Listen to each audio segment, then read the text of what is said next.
Fears of a Brexit bombshell starting to fade, at least where markets are concerned. Global investors in a buying mood with stocks rallying and sterling strengthening.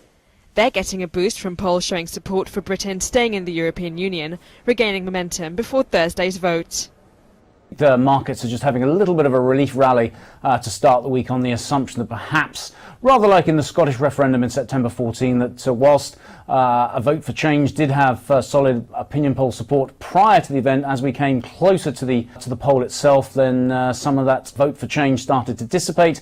Voters came back to the assumption of preferring the status quo, and accordingly that's providing a little bit of a lift to risk appetite in sterling accordingly. That optimism also pushed the euro and oil prices higher, while safe assets like the yen and gold retreated. But there's still a note of caution, with many preparing for both an in or out scenario. When we get up on Friday morning to find out the British will stay in the EU, there will be another massive boost on the market, clearly above the 10,000 point mark, maybe even above 10,500.